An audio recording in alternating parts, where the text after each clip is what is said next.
এক মাছ ব্যবসায়ীর বাড়িতে বোমাবাজির অভিযোগ, পুলিশের ভূমিকা নিয়ে প্রশ্ন উঠছে পরিবারের পক্ষ থেকে। উত্তরবঙ্গের বিভিন্ন জায়গা আতঙ্কে পরিপূর্ণ, তার বাস্তব প্রমাণ দেখা গেল করণদিঘি থানার আলতাপুর ২ নং গ্রাম পঞ্চায়েতের মতিগঞ্জ গ্রামে। এই গ্রামে এক মাছ ব্যবসায়ীর বাড়িতে রাত 1:48 পর পর দুটো বোমা পড়েছে বলে অভিযোগ করছে মাছ ব্যবসায়ী। দেখব সিসিটিভি ক্যামেরায় ধরা পড়া সেই ছবি।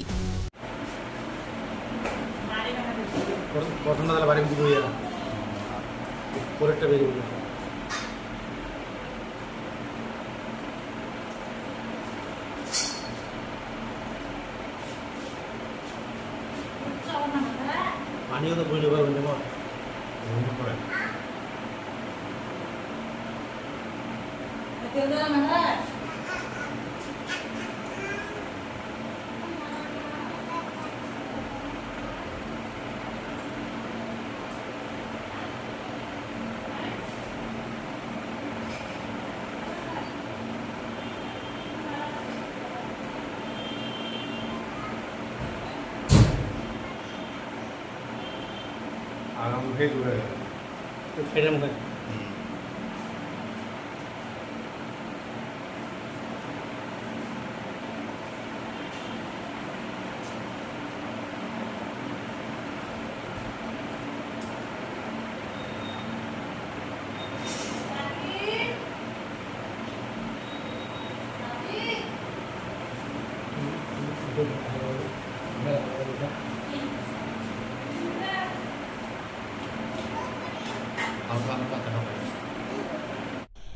ঘটনাটি ঘটেছে করণদিঘি থানার আলতাপুর ২ নং গ্রাম পঞ্চায়েতের মতিগঞ্জ গ্রামে।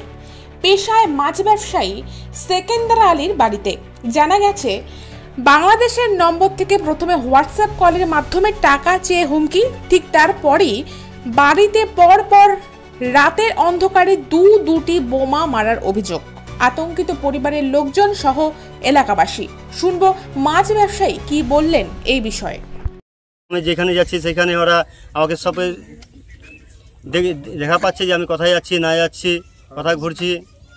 ওরা খবর রাখছে এগুলো। আমাকে বলছিল যে লাস্টে পরে আমার যে কথা হলো টাকা না দিই, তা আমাকে বলছিল তোকে আর ফোন করবো না, তোকে এখন গুলি মারবো। আজকে মারছে 2:45 রাতে, 1:45। কটা? 2টা। এর আগেও মারছে 2টা।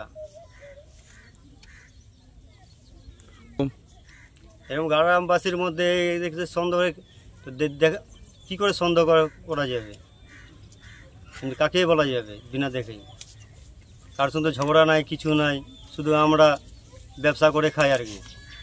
আচ্ছা, এই যে বাংলাদেশে ওই নম্বর উঠতেছে, বাংলাদেশের নম্বরটা যে আছে, নম্বরটা আমার হোয়াটসঅ্যাপে আছে, যে আমরা চেক করলাম তো বললো বাংলাদেশের নম্বর, ওই জন্য বাংলাদেশের নম্বর বুঝলাম। সাইবার ক্রাইমে গিয়েছিলাম তো ওটা তো বললাম না। এই বিষয়ে মাছ ব্যবসায়ীর দাদা পুলিশের বিরুদ্ধে অভিযোগ করলেন। বললেন 10টা বেজে গেল, তবুও এখনো পর্যন্ত পুলিশ প্রশাসনের পক্ষ থেকে কেউ আসেনি। শুনবো তিনি কি বলছেন। আমার নাম আমজাদ আলী। কি ঘটনা ঘটেছে? ঘটনা ঘটেছে আমার দাদার বাড়িতে, আগে থেকে বাংলাদেশি নম্বর থেকে ফোন করে চিঠি পাঠাই, ধমকি যে টাকা চাইছে।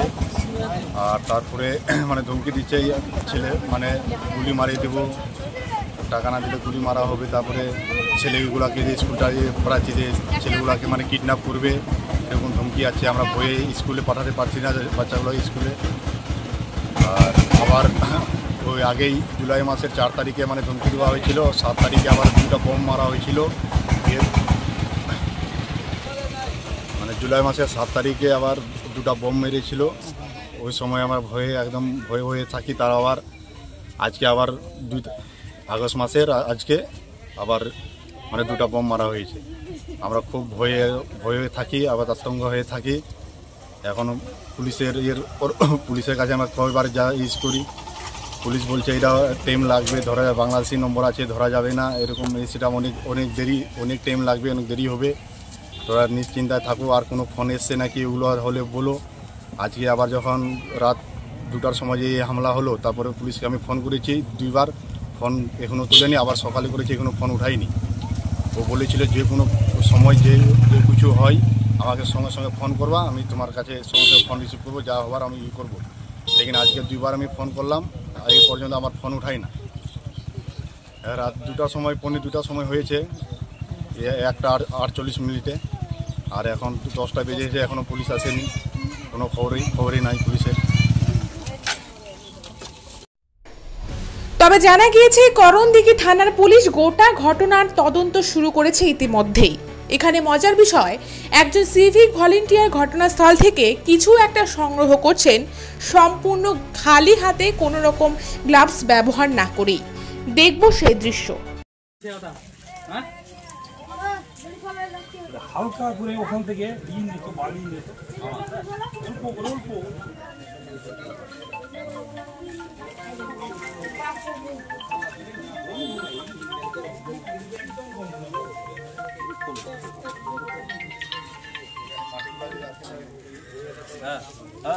ছাদটার উপরে সব পুড়ে গেছে।